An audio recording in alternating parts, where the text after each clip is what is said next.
Satu tahun 63 zaman Mukhtar Kusuma Atmaja, zaman baheula.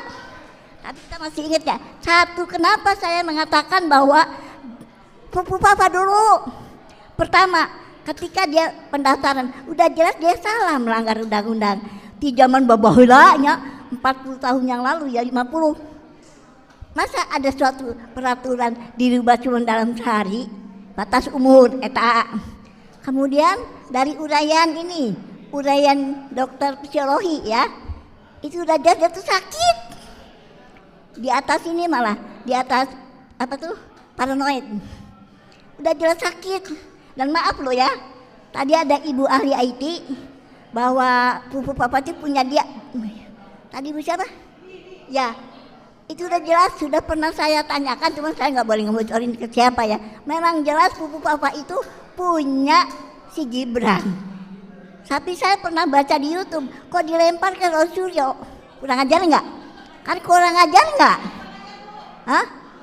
Ya kurang ajar banget, kurang ajar. Nggak belegug, tak Sundama. Sundama belegug. Jadi mengapa sandarannya kuat? Satu, dia sudah melanggar undang-undang, bukan memanipulasi, menabrak batas usia. Kedua, dia orang sakit. Sakitnya di atas paranoid, jadi di atas apa ya? Di atas yang mendekati. Jadi dia punya sakit jiwa.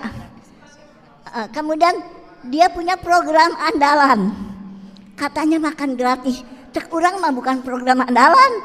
Program kurang ajar, melecehkan bangsa Indonesia. Masa kita mau balik zaman baheula? Zaman kerja paksa, rangsom, nyadong, bayangkan. Barejeng eta cenah tina 50 jadi 25 jadi 7,5 daharna 7.500. Kemudian yang lebih lucu lagi duitnya mengutang katanya. Minjem. Jadi kalau saya usulkan nggak usahlah program makan gratis, katanya program kokojo belegug. Ya kalau orang Sunda bilang belegug saya kurang ajar. Naon itu memalukan bangsa. Lebih baik tolong sembako suruh turun supaya ibu bapaknya bisa beli sembako beras. Sembako turun, jadi jangan membuat bangsa kita tuh menjadi pengemis seperti orang rangsom, nyadong. Apa nggak malu ke luar negeri? Jadi sembako programnya turunkan.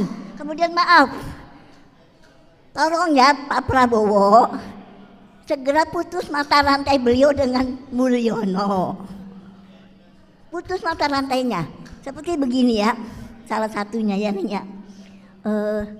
Prabowo kan janji ya mau menginikan korupsi. Kemudian hari-hari ujuk-ujuknya Pak menaikkan PPN. Kalau saya mah bukan asal-asalan. Saya pengusaha walaupun kecil. PPN naik 2% yang besar artinya kalau untuk konglomerat ya, pengusaha gede yang dilindungi sama beliau, enak dia. Enak kan? Kalau kita nih pengusaha kecil ya di atas 1 M itu teh besar sekali. Kalau 2% dari 10 miliar berapa? 200 juta, sama dengan untungnya kita. Itu kemudian juga masalah ini pemborosan. Maknya ada pegawai negeri katanya mau pensiunnya dibayarkan sekaligus. Tapi anggota DPR udah oleho, masa mau dikasih pensiun seumur hidup? Di mana duitnya? Saya manggil aja bicara, nggak mau bicara angan-angan. Dari mana duitnya? Sekarang Pak Sugeng Waras dapat pensiunnya, karena mau dijadikan sekaligus dibayar. Hari mereka anggota DPR mau dibayar seumur hidup pensiunnya. Dan saya menteri doa tuh. Jadi itu satu. Kemudian masalah apa? Kemiskinan. Ya nanti. Yang kemiskinan itu terutama tolong program beliau itu turunkan harga sembako supaya rakyat bisa beli beras. Kita kan ya, ini terus aja ya. Mungkin kalau kita kan langsung ke tempat pembuangan sampah. Itu kalau kita kasih nasi sama beras ya Allah. Kemudian kalau kita ingat ada beberapa pemulung itu adalah usia produktif. Saya suka ingat anak cucu, mereka mulung, kemudian tidurnya dengan sampah, makannya dengan sampah, air bersihnya juga hese. Itu jadi kita nih sepertinya sedang punya memberdayakan, mau bikin kopi gendong ya. Jadi itu yang ada di lapangan. Tolong, jadi Pak Prabowo ingat janji-janjinya itu. Kemudian masalah tenaga kerja. Kenapa tenaga kerja di Indonesia dibayar murah, tapi kalau tenaga asing? Kemudian tenaga ahli juga, Bapak ada yang di sini yang dari tenaga ahli. Tenaga ahli Indonesia itu kalau dibayar itu lebih rendah dari tenaga asing, tenaga ahli asing. Mereka dibayar dolar dengan fasilitas. Tenaga ahli orang mah dibayarnya itu tidak sesuai lah.